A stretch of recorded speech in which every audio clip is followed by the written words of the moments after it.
और आज की सुबह में बड़ा बहुत ही आशीषित वचन परमेश्वर ने मुझे दिया है, बहुत ही आशीषित। देखिए, जब भी कभी हम परमेश्वर के वचन को सुनते हैं तो हमेशा उम्मीद करें कि परमेश्वर आपको आज एक नया भोजन खिलाएंगे। ठीक है, हमेशा एक्सपेक्ट करें, हमेशा ये अपने अंदर विश्वास करें कि आज परमेश्वर कुछ नई बातें, नई चीजें मेरे सामने लेकर आएंगे और ऐसी बातें परमेश्वर मुझे बताएंगे कि शत्रु जब मुझ पर आकर हमला करेगा और उसकी चाल से मैं उस वचन की समझ और बुद्धि के द्वारा बच जाऊंगा। आमीन, हालेलुया। देखिए, बाइबल कहती है परमेश्वर का वचन खुलने से प्रकाश होता है। क्या होता है? जोर से बोले, क्या होता है? और आगे वचन यूं लिखा है कि उससे भोले लोग समझ प्राप्त करते हैं। क्यों कहता है वचन समझ प्राप्त करनी हमारे लिए जरूरी है? क्यों कहता है वचन हमें बुद्धिमान बनना जरूरी है? क्यों कहता है वचन हमें दृढ़ होना जरूरी है? क्यों कहता है वचन हमें बलवंत होना जरूरी है? वो इसलिए कहता है कि संसार में हमें अपनी लड़ाई लड़नी है। वो इसलिए कहता है क्योंकि हमारा विरोधी शैतान जो है वो हमेशा इस ताक में रहता है कि किसको फाड़ खाऊं। इसलिए प्रभु का वचन कहता है बुद्धिमान बनो, इसलिए प्रभु का वचन कहता है दृढ़ बनो, इसलिए प्रभु का वचन कहता है बलवंत बनो। हालेलुया। ताकि हम अपनी लड़ाई को अच्छी रीति से जीत सके। Praise the Lord, hallelujah. देखिए, आज मैं सबसे खूबसूरत चीज पर आपका ध्यान लेकर जाना चाहता हूं। सबसे खूबसूरत चीज जो प्रभु ने हमें दी है वो क्या है? बताइएगा, क्या है सबसे खूबसूरत जो चीज प्रभु ने हमें दी है वो क्या है? क्या कोई मुझे बता सकता है? हम सब मसीह हैं, हमने प्रभु यीशु मसीह पर विश्वास किया है। तो मैं आज एक सवाल पूछ रहा हूं आपसे, अपने संदेश को आरंभ करने से पहले आपका ध्यान मैं वहां पर लेकर जा रहा हूं जो सबसे खूबसूरत चीज प्रभु ने हमें दी है वो क्या है? क्या है? अधिकार। भाई प्रिंस कहते हैं अधिकार प्रभु ने हमें दिया है। यार, क्या है खूबसूरत चीज जो प्रभु ने आपको दी है? वो क्या दिया है? बलिदान दिया है। क्या दिया है? बताइए जोर से, अपने दिमाग में जोर डाले। अपने स्वरूप में बना दिया हमें, अपना बेटा बेटी बना दिया हमें। आगे जल्दी बताइए, जल्दी जल्दी। अपना वचन हमें दे दिया। ठीक है, लेकिन आज की सुबह मैं आपका ध्यान एक ही शब्द पर, एक ही चीज पर आपका ध्यान लेकर जाना चाहता हूं। जो प्रभु ने हमें सबसे खूबसूरत चीज दी है वो है उद्धार। इससे खूबसूरत कुछ हो ही नहीं सकता। मसीह में आने के बाद चाहे हमारे 5 मंजिल के हम घर मकान बना ले, चाहे हमारे पास 4-5 गाड़ियां आ जाए, चाहे हमारी नौकरियां हम लाखों में कमाना शुरू कर दे, लेकिन इससे खूबसूरत कुछ हो ही नहीं सकता जो मसीह यीशु ने हमें दिया है। सबसे खूबसूरत चीज है वो है उद्धार। जोर से बोले, जोर से बोले। सबसे खूबसूरत चीज क्या है? सबसे खूबसूरत चीज क्या है? अपने पड़ोसी को कहे सबसे खूबसूरत चीज उद्धार है।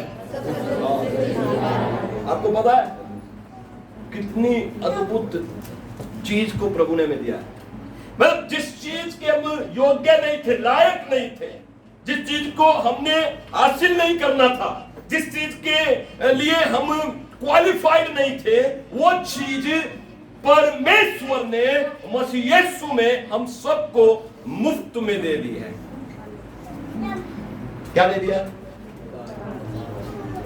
उद्धार पाने में कितने पैसे लगे? हाँ जी, फ्री। प्रभु ने हमें उद्धार कैसे दिया है? फ्री। क्या दिया है? फ्री। फ्री। हमेशा हमें ये बात बताई जाती है कि उद्धार जो है प्रभु ने हमें फ्री दे दिया है। ये सत्य है, ये सत्य है कि परमेश्वर ने उद्धार हमको फ्री में दिया है। किस लिए दिया है? कैसे दिया है? फ्री में। बोले फ्री में, है ना? लेकिन एक बात आज मैं आपको बता देना चाहता हूं, उद्धार फ्री में दिया गया है, लेकिन इसकी कीमत जो है, जो यीशु मसीह को चुकानी पड़ी, वो बहुत बड़ी थी। हाँ जी, आज की सुबह थोड़ा सा आपका माइंड फ्रेश करना चाहता हूं मैं। हमने कहा ना, जब हमने गीत भी गाया, मैं आंखें अपनी पर्वत की ओर लाऊंगा, तो आपकी आंखें वहां होनी चाहिए आज। क्यों? क्योंकि मैं थोड़ी सी बातें खुरेद रहा हूं, थोड़ी थोड़ी बातों को मैं खुरेद रहा हूं और खोद रहा हूं, ताकि आज हम गहराई से प्रभु के वचन को समझे, सुने और अपनी आंखें उस पर लगा कर रखें। हालेलुया। उद्धार प्रभु ने भी फ्री दिया है, लेकिन इस उद्धार के लिए प्रभु यीशु मसीह ने बहुत बड़ी कीमत को चुकाना पड़ा था। बहुत बड़ी कीमत प्रभु यीशु मसीह ने चुकाई, बहुत बड़ी कीमत। कितनी बड़ी कीमत? अगर आप देखेंगे, मेरे साथ एक वचन निकालें,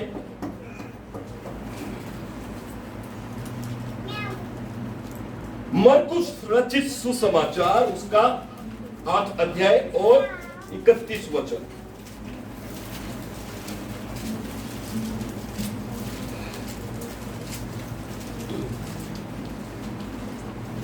तब वह उन्हें सिखाने लगा कि मनुष्य के पुत्र के लिए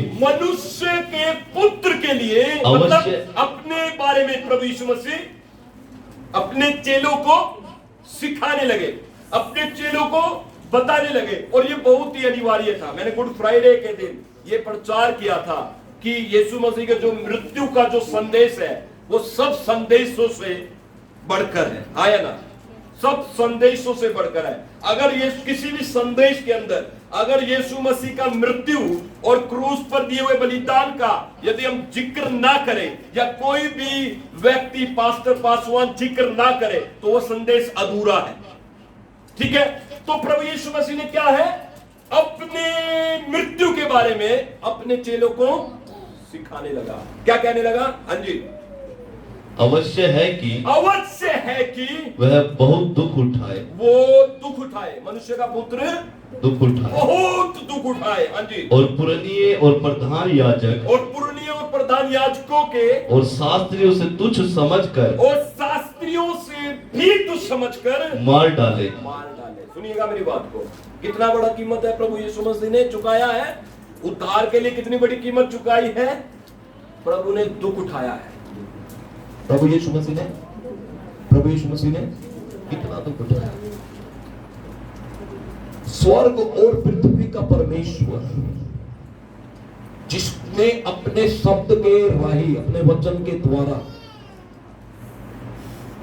जो भी कुछ दिख पड़ता है, जो भी कुछ बना हुआ है पृथ्वी में, पृथ्वी के नीचे, समुद्र में, जहां पर भी, सब कुछ उसने अपने वचन के द्वारा बनाया।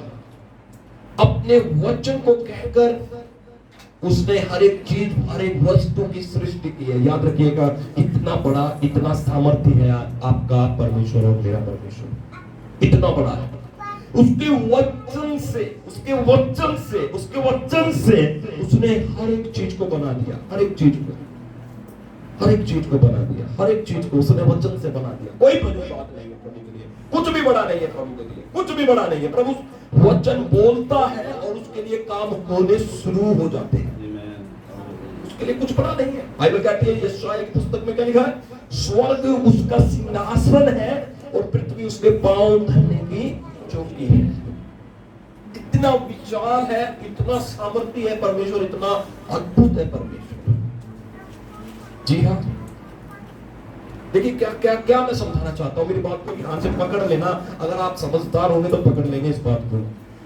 इतना बड़ा परमेश्वर, इतना विशाल का परमेश्वर, जिसको अपने सिंहासन से उठकर कुछ काम करने की जरूरत नहीं है, वो सिर्फ अपना वचन कहता है और उसके लिए काम हो जाते हैं। जहां पर हम देखते हैं एक बार प्रभु का दाऊद क्या कहता है भजन संहिता 139 में, आपको मैं पढ़वाना चाहता हूं। 139 भजन संहिता 139 मेरे साथ निकालेंगे। कल ही हम जब परिवार की प्रार्थना कर रहे थे, कल ही मैंने इस वचन को फिर दोबारा से सुना और मुझे बहुत अच्छा लगा। कल ही हमने इस भजन संहिता को पढ़ा है फैमिली प्रेयर में। ठीक है, हम पढ़ेंगे। आमीन, हालेलुया। भजन संहिता 139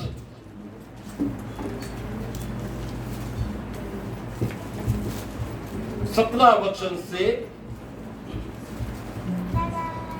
18 वचन तक थोड़ा सा हम पढ़ लेंगे जी। मेरे लिए तो है परमेश्वर, मेरे लिए तो है परमेश्वर, हे परमेश्वर तेरे विचार क्या ही बहुमूल्य है। देखो ऐसे पढ़ते हैं, मेरे लिए तो हे परमेश्वर तेरे विचार क्या ही बहुमूल्य है। बहुमूल्य। आगे पढ़ेंगे, उनकी संख्या का मोड़ कैसा बड़ा है। उनकी संख्या का जोड़ लिखा है, क्या लिखा है? वचन को पढ़ते हैं ना, जोड़, उनकी संख्या का जोड़, विचारों का जोड़ ऐसा बड़ा है, कितना बड़ा है। आगे पढ़ो, यदि मैं उनको गिनता, यदि मैं उनको गिनता तो वे बालू के किनकों से भी अधिक वे ठहरते। बालू के किनकों से भी अधिक ठहरते हैं। समझ में आ रहा है? एक व्यक्ति है जो परमेश्वर के ज्ञान के बारे में बात कर रहा है, परमेश्वर की सामर्थ के बारे में बात कर रहा है, परमेश्वर की कुदरत के, परमेश्वर के उस रोशनी के बारे में, उस कुदरत के बारे में बात कर रहा है। कह रहा है कि हे परमेश्वर तेरे विचार क्या ही बहुमूल्य है, और उनकी संख्या का जोड़ कैसा बड़ा है। आगे 18 वचन में क्या लिखा है? यदि मैं उनको गिनता तो वे बालू के किनकों से भी अधिक ठहरते। जब मैं जाग उठता हूं तब भी तेरे संग रहता हूं। सुन रहे मेरी बात को? हालेलुया। कहता है यदि तेरे विचारों का, यदि तेरे कामों का, यदि जोड़ मैं निकालूं, समझ रहे हो? जोड़, अब आपने सीखा होगा मैथ में जो होते हैं जमा घटा गुणा, है ना? तो उस तरीके से वो कह रहा है यदि मैं जोड़ निकालता और निकालूं तो लिखा है कि वो पृथ्वी पर पड़े बालू के किनकों से भी अधिक। हालेलुया। पृथ्वी पर पड़े बालू के किनकों से भी अधिक। इतनी बड़ी विशाल शक्ति है परमेश्वर कि उसके विचारों का जोड़, उसकी सामर्थ का जोड़, उसके कामों का जोड़ मनुष्य के बस की बात है। कोई पृथ्वी पर पड़े बालू को, उसके किनकों को गिन सकता है? आपके घर के ही सामने कितने बालू पड़ी होगी, कितने किनके पड़े होंगे, क्या आप उनको गिन सकते हो? आपके घर के सामने वाले आप गिन नहीं सकते, आपके गली वाले आप गिन नहीं सकते, तो आप सोचिए पूरी पृथ्वी पर जो बालू पड़े हैं उनके किनकों को, उनका जोड़ कोई लगा ही नहीं सकता भैया, कोई समझ ही नहीं सकता परमेश्वर क्या है, परमेश्वर की शक्ति क्या है, परमेश्वर का काम कैसे चलता है। जहां पर आपका सोच और विचार खत्म हो जाते हैं वहां पर परमेश्वर काम करना शुरू करता है। अब्राहम को देखें, अब्राहम के जीवन में कोई आशीष नहीं थी, उसे एक बेटे की आशीष चाहिए थी, उसे एक बच्चा चाहिए था। कौन सी परिस्थिति में परमेश्वर ने उसे बच्चा दिया? बाइबल कहती है जब उसकी पत्नी का जो सारा थी, उसकी पत्नी का जो गर्भ की दशा थी वो बिल्कुल सुकड़ गई थी, उसका पापड़ हो गया था। परमेश्वर ने उसको उस परिस्थिति में जाकर उसको संतान की आशीष भेजी।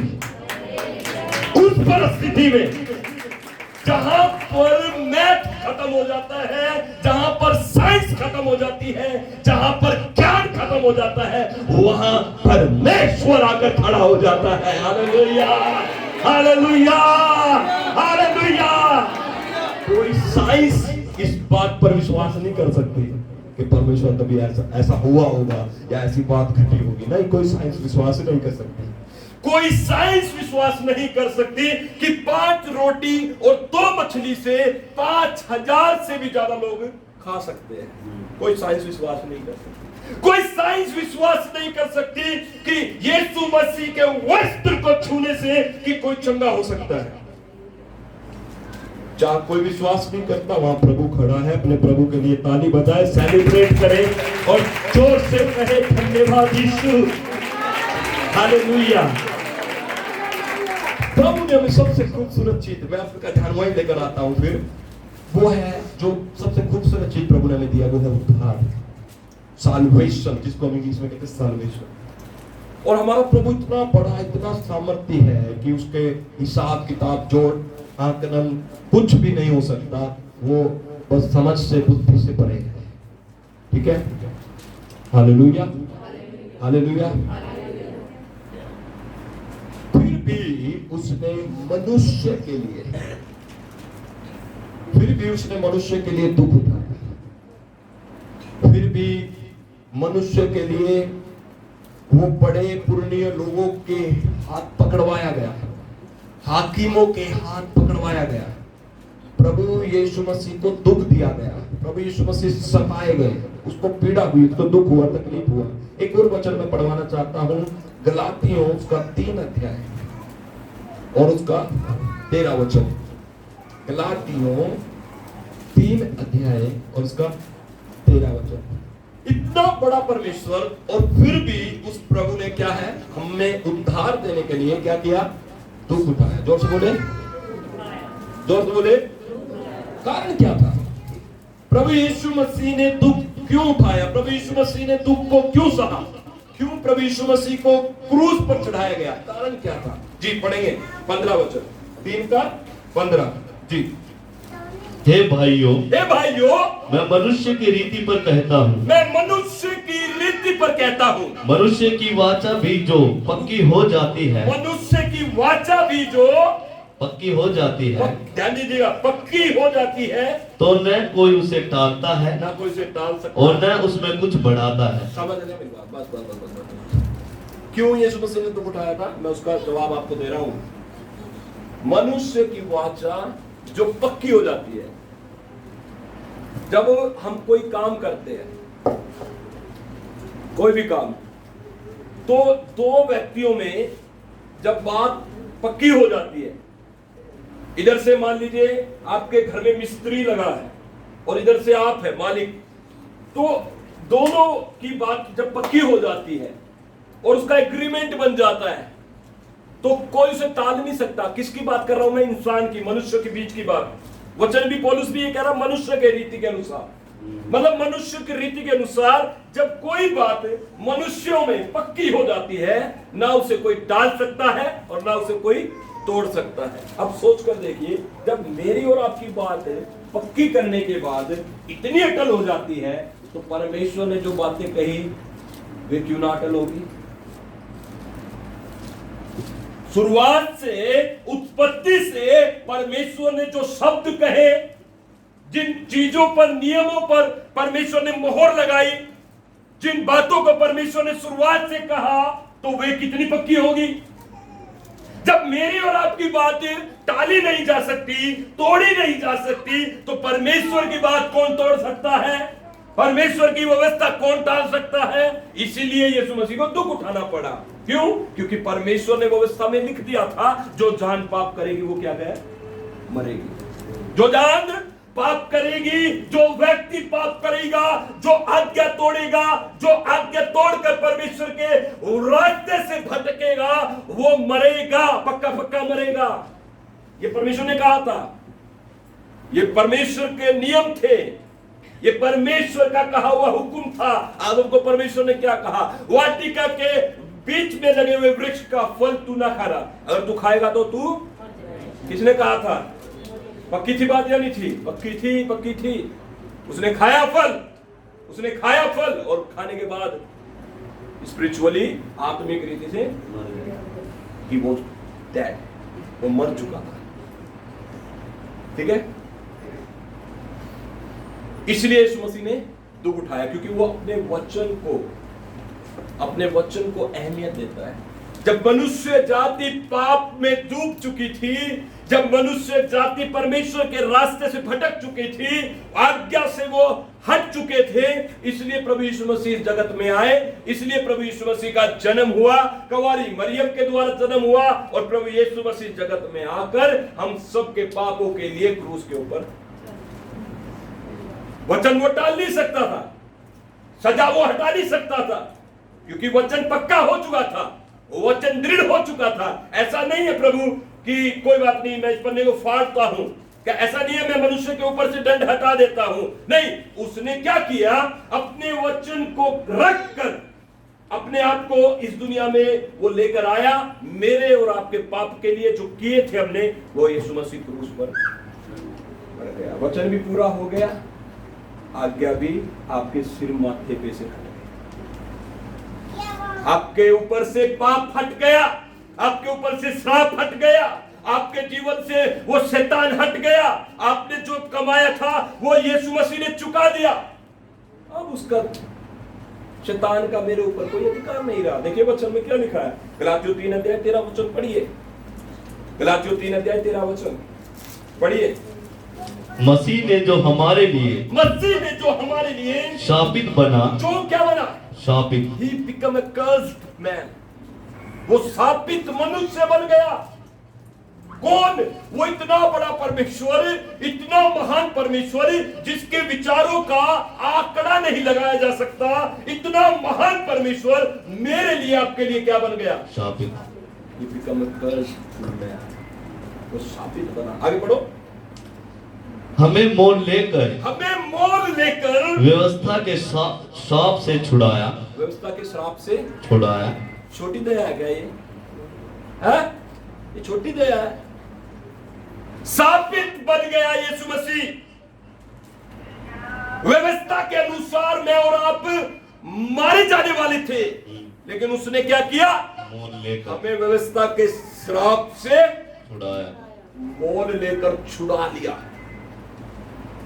कैसे बैठे हो? ताली बजाकर धन्यवाद करो प्रभु का। मोल लेकर छुड़ाया, मोल लेकर छुड़ाया।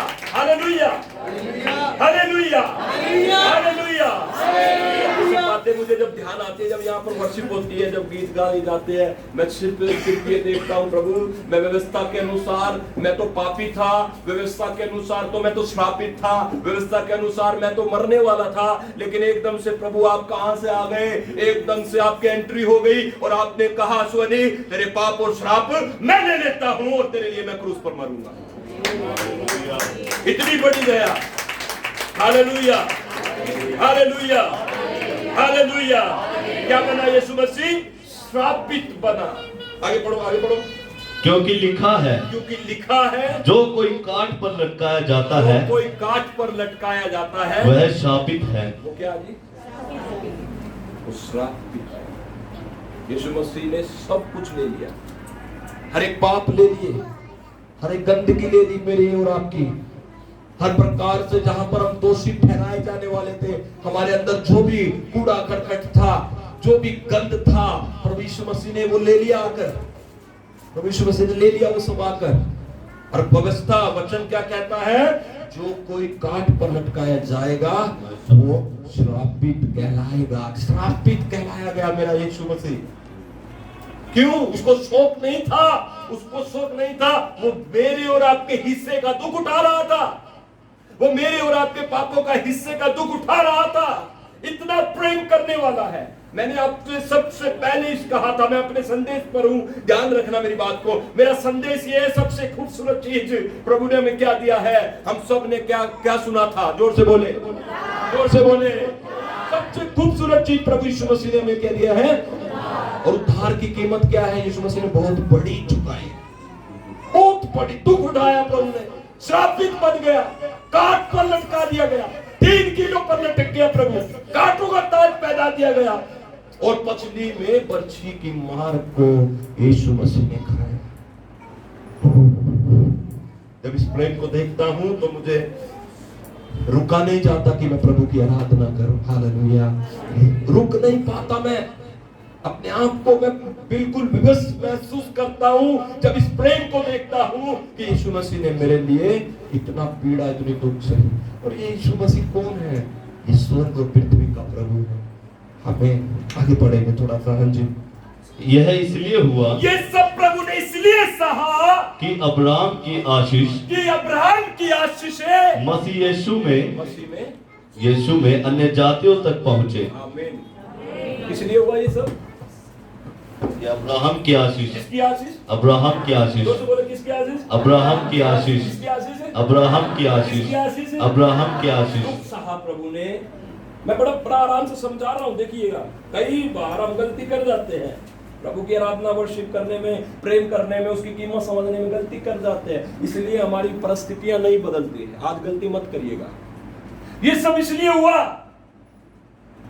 कि अब्राहम की आशीष से मसीह यीशु में अन्य जातियों तक पहुंचे। किस तक पहुंचे? मेरे को आपके पास आ जाए। किसकी आशीष? अब्राहम को। क्योंकि परमेश्वर ने किसको आशीष दी थी? और परमेश्वर ने अब्राहम से क्या कहा था? मैं तेरे वंश और तेरे कुल को अधिक आशीष दूंगा और उसे बढ़ाता चला जाऊंगा। उसने कहा था तेरे वंश को। किसको? तेरे वंश को। Only your generation, only your पीढ़ी, ओनली योर डिसेंडेंट्स। आप सिर्फ तेरे जनरेशन, तेरे वंश सिर्फ आशीष पाएंगे, सिर्फ तेरे। परमेश्वर किसी और को आशीष नहीं देगा। क्योंकि यहां पर अगर आप पढ़ेंगे आपकी आंखें खुल जाएगी। परमेश्वर ने सिर्फ और सिर्फ कहा था अकेले सिर्फ तेरे वंश को। अब मैं बता दूं, मैं और आप उसके वंश नहीं थे। मैं और आप उसके वंश कहलाने वाले भी नहीं थे। मैं और आप अन्य जाति थे। मैं और आप, हम लोग उसके वंश के अंदर समाये नहीं थे। लेकिन उसको अंदर आपको लेने के लिए, उसके वंश में लेने के लिए, सुन रहे मेरी बात को, उसके अंदर लेने के लिए, अब्राहम के वंश में लेने के लिए प्रभु यीशु मसीह को जानते हैं। हालेलुया।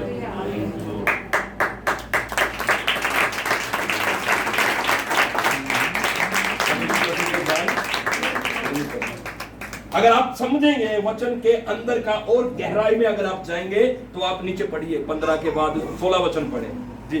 16 अब प्रतिज्ञा अब्राहम को, अब प्रतिज्ञा किसको दी गई थी? अब्राहम को, अब्राहम को दी गई थी और उसके वंश को दी गई, उसके वंश को दी गई थी।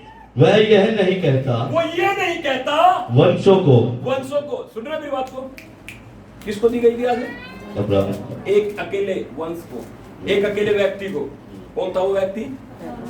कौन था वो व्यक्ति? ठीक है ना। अब यहाँ पर पौलुस समझाना चाह रहा है, पौलुस समझाना चाह रहा है, जब मैं और आप प्रभु से दूर थे, पाप की दुनिया में थे, परमेश्वर के रास्ते से भटके हुए थे, तो प्रभु यीशु मसीह ने ही हमें उसके वंश में शामिल किया और आज हमें अब्राहम की आशीष दी जाती है। आज हमारे पास हक है। आज हम ये कह सकते हैं, आज हम ये बोल सकते हैं, दिलेरी से कह सकते हैं कि जो अब्राहम की आशीषें थी उस आशीषों का मैं भी हकदार हूं। आया ना? हालेलुया। मैं भी कह सकता हूं, ये मेरा लीगली राइट है, क्योंकि ये अधिकार यीशु मसीह के क्रूस से और सलीब से मुझे मिल गया। हालेलुया। कह सकते हैं, नहीं कह सकते? आज हम कह सकते हैं। आज हम उस वारिस के क्या है, उस आशीष के क्या है? हकदार है। आज वो हक है हमें उसे प्राप्त करने का। मेरा संदेश ये है कि प्रभु यीशु मसीह ने क्या कुछ नहीं किया हमें उसके वंश में शामिल करने के लिए। उसके वंश में ये सिंपल नहीं है। आप सिंपल मत समझना। आप सिंपल लगता बहुत सारे लोगों को, यीशु मसीह का सुसमाचार सुना, उसके बाद विश्वास कर लिया, उसके बाद आप चर्चाने लगे, उसके बाद आप प्रार्थना करने लगे, उसके बाद बस कभी ध्यान ही नहीं जाता कि इसके पीछे की स्टोरी क्या है। कभी ध्यान ही नहीं जाता हम लोगों का कि मैं अगर विश्वास में आया हूं, मैं अगर उद्धार पाया हूं, तो इसके पीछे क्या है, इसके पीछे रीजन क्या है, कैसे ये आसान से मिल गया, कैसे ये आसानी से हो गया, कैसे एक पापी व्यक्ति उद्धार पा सकता है, कैसे एक व्यक्ति का स्वर्ग तक नाता जुड़ गया। इसके पीछे की स्टोरी ये है कि यीशु मसीह को क्रूस पर चढ़ाया गया, उसने दुख उठाया, उसको साबित कहा गया। मेरी बात समझ में आ रही है चर्च? याद रखना, उद्धार फ्री है। उद्धार का कोई पैसा नहीं लगता। उद्धार में आने के लिए आपको कोई पैसे नहीं देना, कोई चढ़ावा नहीं चढ़ाना, लेकिन इसके पीछे एक बहुत बड़ी कीमत है, उसको हम लोगों को याद रखना है। ठीक है? याद रखेंगे? हाँ, रखेंगे? भाइयों बहनों माताओं बुजुर्गों, याद रखोगे? हाँ या ना? तो हम क्यों नहीं समझते, जब हम लोग उद्धार पा जाते हैं तो हम क्यों इस उद्धार का रिस्पेक्ट नहीं करते? क्यों हम इस उद्धार को आदर नहीं देते? क्यों? यीशु मसीह की सलीब की हम कीमत को नहीं समझते। यदि मैं बताना चाहता हूं, बहुत सारे लोग मसीह में आने के बाद भी अपने उद्धार को वो खो देते हैं, अपने उद्धार को खो देते हैं, अपने उद्धार को खो देते हैं और अपने उद्धार का आदर नहीं करते हैं, अपने उद्धार का आदर नहीं करते हैं। कैसे बता रहा हूं मैं? सुनिए मेरी बात। यीशु मसीह ने शुरुआत के समय में 12 चेलों को बनाया, उसने 12 को नियुक्त किया, उसने 12 को ट्रेंड, उसने 12 को शिक्षाएं दी, उसने 12 को अधिकार दिए। लेकिन उन 12 में से एक व्यक्ति ने यीशु मसीह की बिल्कुल भी कदर नहीं की। कौन था वो? उन 12 में से जब प्रभु यीशु मसीह ने सबको शिक्षा दी, सबको उद्धार दिया, सबको अधिकार दिया, तो एक व्यक्ति था जिसने बिल्कुल भी कदर नहीं की अपने उद्धार की, अपने उद्धार की रक्षा नहीं की, अपने उद्धार को प्रोटेक्ट नहीं किया, और वो व्यक्ति था यहूदा इस्करियोती। क्या किया यहूदा इस्करियोती ने? हाँ, क्या किया था यहूदा इस्करियोती ने? बोलो भैया, क्या किया था ये जो यहूदा इस्करियोती ने? हाँ, अच्छा बात, खड़ा हो बताओ। अरे बहुत बढ़िया बात गए तो। अच्छा बात, सुनो। प्रभु यीशु मसीह को उसने चंद पैसों के लिए बेच दिया और पकड़वा दिया। कुछ पैसों के लिए। कितने पैसे थे? हाँ, कितने थे? 30 चांदी के सिक्कों के बदौलत उसने यीशु मसीह को बेच दिया। कितने सिक्कों में? 30 चांदी के सिक्कों में। आप अगर इंग्लिश भाषा में अगर आप पढ़ेंगे तो वहां पर लिखा है, वेयर इज माय फोन भैया?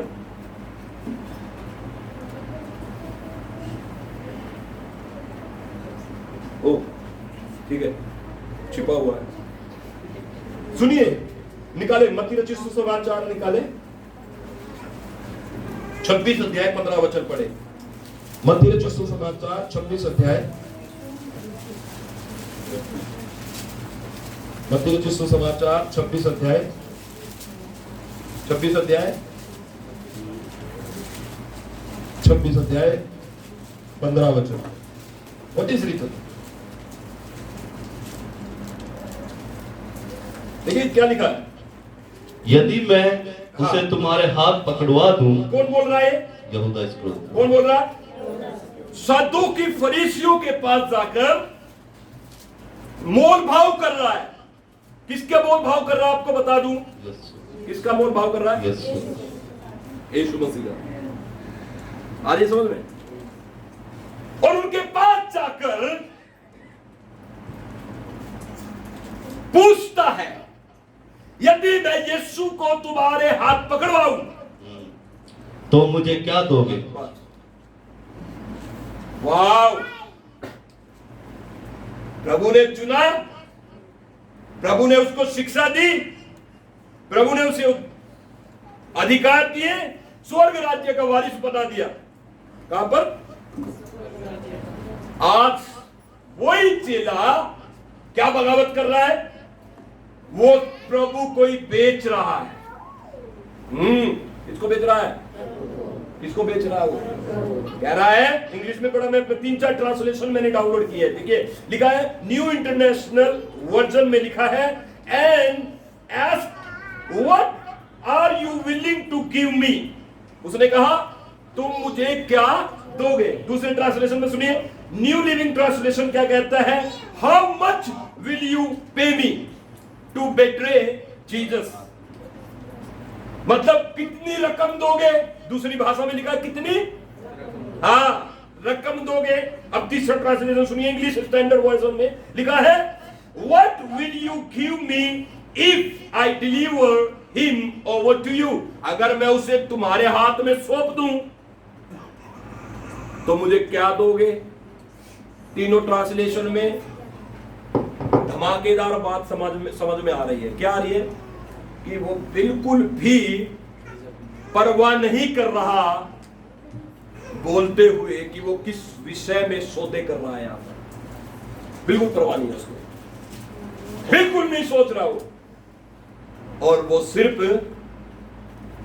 वो आज अपने गुरु को, अपने प्रभु को, अपने उद्धार को, मैं कहूंगा यीशु मसीह नहीं, क्योंकि यीशु मसीह को कोई खरीद और बेच, मैं तो ये कहता हूं वो अपने उद्धार को बेच रहा है। किसको बेच रहा है? जोर से बोले, किसको बेच रहा है?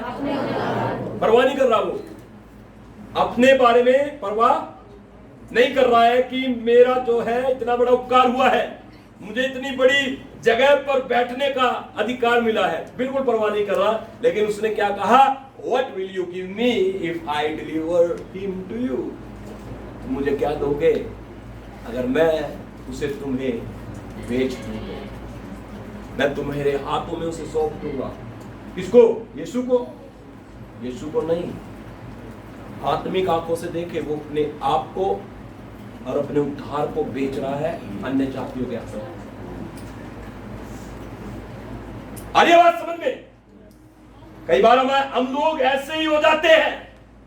कई बार उद्धार पाने के बाद, उसकी कीमत को समझने के बाद भी, उसके दर्द को, पीड़ा को समझने के बाद भी कि उद्धार में कितनी मुश्किलों से मिला है, कितनी बड़ी बलिदान को प्रभु यीशु मसीह ने चुकाया, उसको समझने के बाद भी हम लोग भी कई बार अपने उद्धार को ऐसे ही बेच देते हैं। एक और व्यक्ति है जिस पर मैं आपका ध्यान लेकर जाना चाहता हूं, वो तो बहुत ही महान है।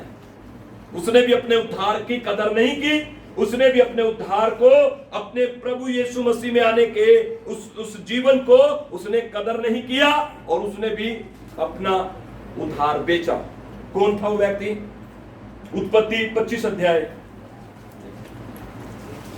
उत्पत्ति 25 अध्याय। हाँ जी, उत्पत्ति सभी निकाले उत्पत्ति। यहां पर भी एक महान पुरुष जिससे मैं आपकी मुलाकात करवाना चाहता हूं, शायद वो आप लोगों के ही जैसा है, शायद वो आपके ही जैसा है। क्यों? क्योंकि हम लोग अपने उद्धार को यदि सुरक्षित नहीं करेंगे, यदि हम अपने उद्धार को कीमती नहीं समझेंगे, यदि हम अपने उद्धार को यदि महत्व नहीं देंगे, तो हम भी यहूदा इस्करियोती के जैसे हैं। और ये दूसरा महान व्यक्ति जिससे मैं आपकी भेंट करवाना चाहता हूं, उत्पत्ति कौन सा है? 25 अध्याय, और उसका हम वचन कौन सा पढ़ेंगे? 31 वचन पढ़ेंगे। याकूब ने कहा, हाँ, अपना पहलौठे का अधिकार आज मेरे हाथ में बेच दे। एसाव ने कहा, देख मैं तो अभी मरने पर हूँ, इसलिए पहलौठे के अधिकार से मेरा क्या लाभ होगा? याकूब ने कहा, मुझसे अभी शपथ खा। अत उसने शपथ खाई और अपना पहलौठे का अधिकार याकूब के हाथ बेच डाला। कौन था ये व्यक्ति? एसाव आया अपना धनुष चला के, अपने शिकार से, अपने कामकाज से लौट कर जब वो घर आया तो उसका भाई जो था चूल्हे के ऊपर कुछ पका रहा था। अब वो अपने भाई से कहता है, याकूब तू चूल्हे में क्या पका रहा है? ये लाल लाल सी वस्तु, ये मुझे दे खाने के लिए, ताकि मैं खाऊं और मेरे भूख तृप्त हो जाए। अब याकूब बहुत तेज था, और मैं कहता हूं तेज लोग ही आगे बढ़ेंगे, मूर्ख लोग पीछे रह जाएंगे। याकूब जैसे बनना, याकूब के जैसे थोड़ा सा मतलब समझने की कोशिश करना। क्या कहा उसने कहा, ये वस्तु, खाने वाली वस्तु मैं तभी तुम्हें दूंगा यदि तू अपने पहलौठे होने का अधिकार मुझे और मेरे हाथों में बेच दे तो। 31 वचन में क्या कहता है? एसाव कहता है, 32 वचन पढ़े, 32। एसाव ने कहा, देख मैं तो अभी मरने पर हूँ। उसने कहा, मैं तो मरने पर हूँ भाई, इसलिए पहलौठे के अधिकार से मेरा क्या लाभ? ये पहलौठा, इससे मेरा कोई मतलब नहीं। एक काम कर, तू इस पहलौठे और लोटे को ले और मुझे वो दे। लाल वस्तु खंबा, हाँ? लाल वस्तु, कई बार लाल वस्तु को देखकर मसीह लोग जीभ लपलपा जाती है। ये लाल वस्तु को देखकर कई बार हम भी अपने मसीह होने के अंदर भी अपने आप पर काबू नहीं कर पाते हैं।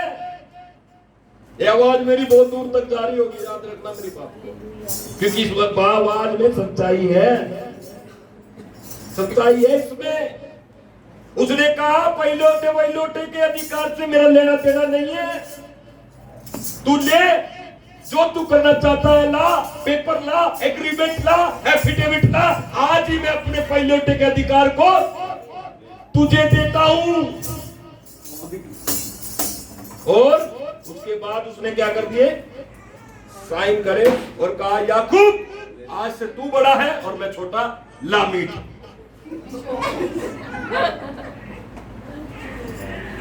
हो गया काम। उसके बाद की स्टोरी बताता हूं। याकूब तेज था, उसने ले लिया, उसने कहा ले, और उसने तो बढ़िया रोटी पका के भी दी। कह रहा है वस्तु ना, मैं रोटी भी दूंगा और रोटी के ऊपर बटर भी लगाऊंगा, तू खा पेट भर के। लेकिन अब क्योंकि परमेश्वर तो सब कुछ देखता है और परमेश्वर तो देखता है कि कौन कितना योग्य है। अब परमेश्वर ने याकूब को अपना नीच पुत्र बना दिया। अब सुनिए, जब उसके पिता इसहाक का जो मरने का समय आया, मरने के समय में इसहाक जो था अपने दोनों पुत्रों को आशीष देना चाहता था। अब जो पहलौठे वाली आशीष थी वो जाकर चुपचाप किसने ले ली, पहलौठे की आशीष किसने ली, और याकूब जाकर एसाव के उसके इसहाक के सामने खड़ा हो गया। इसहाक उसका पिता था, वो मरने वाला था, उसने सारी पहलौठे की आशीष किसके दे दी, याकूब को। अब बाद में आया एसाव, उसने कहा पिताजी मरने वाला है और चलकर आशीर्वाद ले लेते हैं। अब चलकर जब वो आशीर्वाद लेने गया कमरे में, उसका पिता बूढ़ा हो गया था, उसकी आंखें धुंधला गई थी, उसको नहीं पता था। उसने कहा पिताजी मैं तेरा बेटा एसाव, तू मुझे कुछ आशीष दे। उसने कहा बेटा मैं तो आशीष दे चुका हूं। उसने कहा पिताजी मैं बड़ा हूं, ऐसा मुझे आशीष दे। उसने कहा अभी तो तू आया था और तेरी आशीष मैंने दे दी है। किसके पास चली गई वो आशीष, लेकिन एसाव वहां पर फूट फूट कर रोने लगा और अपने जीवन में पश्चाताप करने लगा। वो रो रो कर कह रहा था अपने बाप से, उसके दर्द को देखा नहीं जाता, अपने बाप से रो रो कर कह रहा था पिता कुछ तो होगा, कुछ तो आशीष होगी, कुछ तो मिलेगा मुझे। उसने कहा बेटा जो कुछ था मैं वो दे चुका हूं, कुछ नहीं है, रोएगा और पछताएगा। सुनिए मेरी बात को, ये बाइबल में ही है, आप पढ़ लेना घर पर जाके। ये सिर्फ आपको मैं हाईलाइट दे रहा हूं। क्या होता है जब हम अपने मसीह जीवन की कदर नहीं करेंगे? क्या होता है जब हम अपने उद्धार की कदर नहीं करेंगे? क्या होता है जब अपने मसीह जीवन को अहमियत नहीं देंगे और दूसरों के समान अपने आप को बनाएंगे? क्या होता है? यही होता है जो एसाव के साथ हुआ, यही होता है जो यहूदा इस्करियोती के साथ हुआ। उसने 30 चांदी के सिक्के लिए यीशु मसीह को बेच दिया। उसके बाद क्या हुआ? रोया, पछताया, और उसके बाद क्या किया? रस्सी ली, पेड़ पे फेंकी, फांसी ली और खत्म।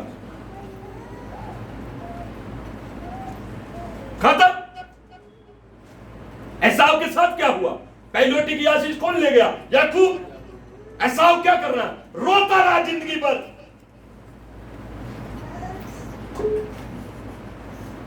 आज मैं बताना चाहता हूं अपने उद्धार की कीमत समझे। कई बार हम बहुत सारी चीजों में परमेश्वर के वचन से बाहर चले जाते हैं, परमेश्वर की आज्ञा को छोड़ देते हैं, खाने की वजह से, पीने की वजह से, फूकने की वजह से। ये सब परमेश्वर के वचन के बाहर है। अगर आप ऐसा ही करते रहेंगे, आप भी अपने पहिलौठे का अधिकार खो देंगे, आप भी अपने अधिकार खो देंगे, आप भी मसीह जीवन खो देंगे। उसके बाद आपके पास कुछ नहीं बचेगा। आप सिर्फ रोएंगे और पश्चाताप करेंगे कि मुझे भी कुछ मिल जाए, फिर नहीं मिलता कुछ भी। आज मैं आपको बताना चाहता हूं, आज मैं आपको ये बात दिलासा देना चाहता हूं और दृढ़ रूप से बोलना चाहता हूं, हमें प्रभु यीशु मसीह में बहुत खूबसूरत जीवन मिला है। इस जीवन को व्यर्थ मत करें, महिमा में भरे, पवित्रताएं में भरे, आराधना करने में भरे, आज्ञा मानने में भरे, परमेश्वर के साथ चलने में भरे, अपने आप को कीमती समझे, खुश नसीब समझे कि हम मसीह में पाए जाते हैं। ताली बजाकर धन्यवाद करें, आशीष खड़े हो जाए। चलिए सब वर्शिप टीम तैयार हो जाए। आज हम अपने प्रभु से क्या कहेंगे? प्रभु, मैं जो खूबसूरत चीज तूने मुझे दी है वो क्या है? जोर जोर से बोले, उसको कभी गवाऊंगा नहीं। ताली बजाए, जोर से ताली बजाए। हालेलुया, हालेलुया, हालेलुया, जोर से बोले हालेलुया, जोर से बोले हालेलुया, जोर से बोले हालेलुया। बोले परमेश्वर, आपने मुझे उद्धार दिया है और मैं उसे कभी नहीं गवाऊंगा। हमेशा उसकी हिफाजत करूंगा, हमेशा अपने उद्धार की कीमत को समझूंगा और हमेशा पवित्रताई में चलूंगा। अपने हाथों को उठाए प्रभु से बातें करें, माफी मांगे। यदि कहीं पर भी हमने दाल के लिए, पैसों के लिए, यदि अपने मसीह जीवन में से हम भटके हैं और हमने आज्ञा को तोड़ा है, आज माफी मांगे, माफी मांगे, माफी मांगे। हो राबा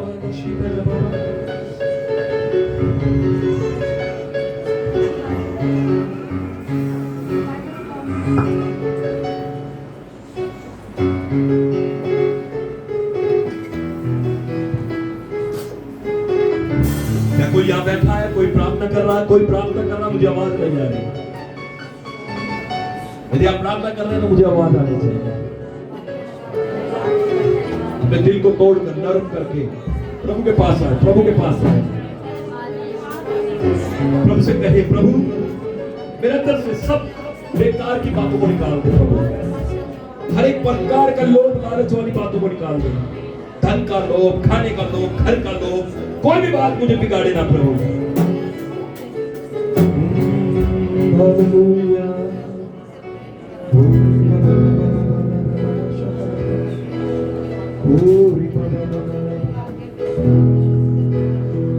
परमेश्वर में प्रार्थना करता हूँ, आज जितने भी भाई बहन प्रभु आज तेरे वचन को सुन रहे हैं, इन सबको तू आशीष दे और उनके उद्धार में और भी ज्यादा खुशी और भी ज्यादा आनंद भर दे प्रभु, यीशु के सामर्थ्य नाम में।